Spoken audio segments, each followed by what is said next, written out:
This is gonna blow your mind. A crisp autumn morning. Sunlight streams through a shattered window. Dust dances in the golden rays.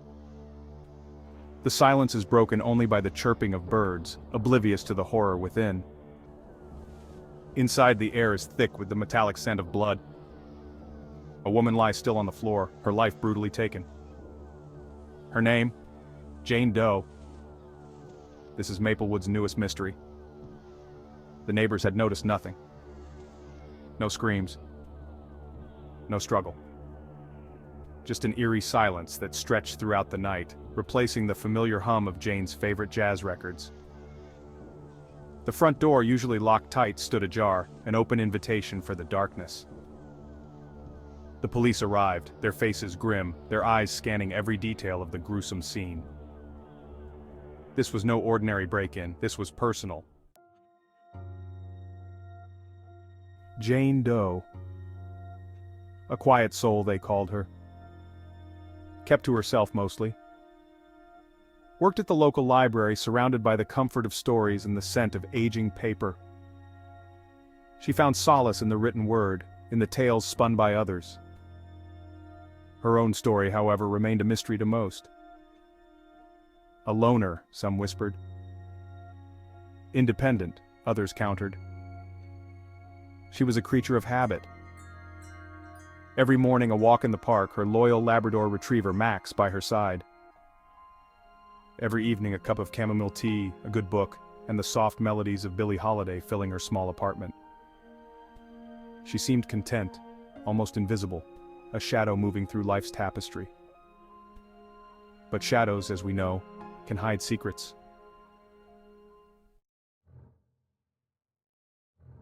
Tuesday, 8 p.m.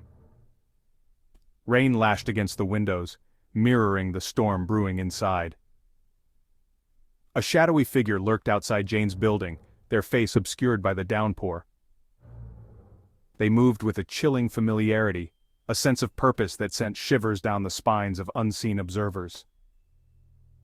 An hour later the figure emerged, melting into the night. They left behind a scene of chaos and despair. The apartment was in disarray, furniture overturned, belongings scattered across the floor like fallen leaves. And in the center of it all, Jane. Her eyes, forever frozen in a mask of terror, seemed to plead for answers.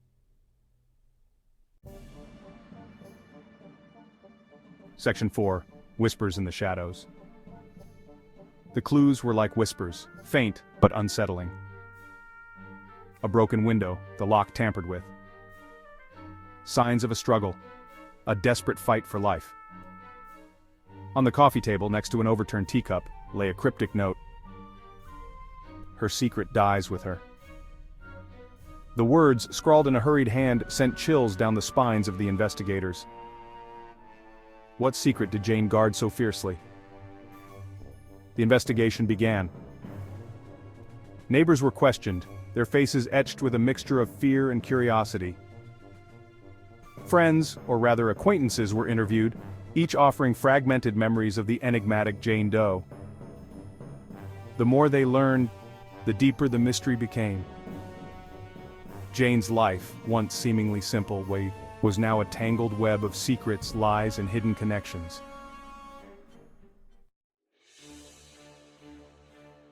Section 5. Faces of Suspicion.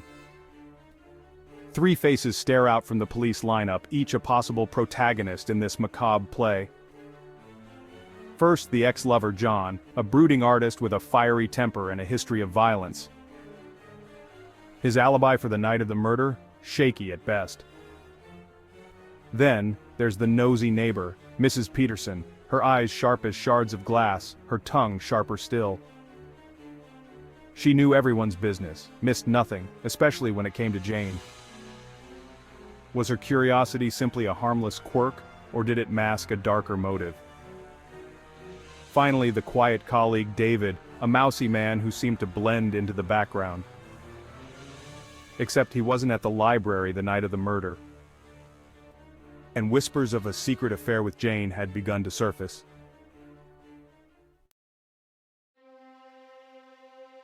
Section 6. Unraveling the threads of evidence. The evidence was a tangled web. The broken window, a possible point of entry, yielded no fingerprints.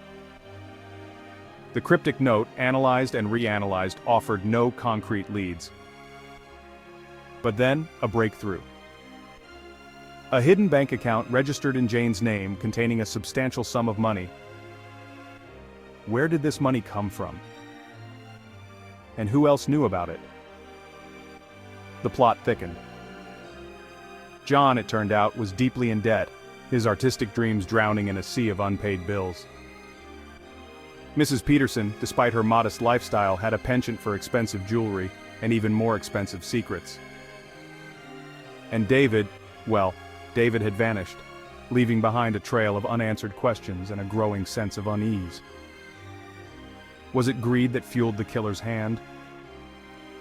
Or was it something more personal, a crime of passion, of revenge? The answer, it seemed, lay buried deep within the labyrinth of Jane Doe's life, a life cut tragically short.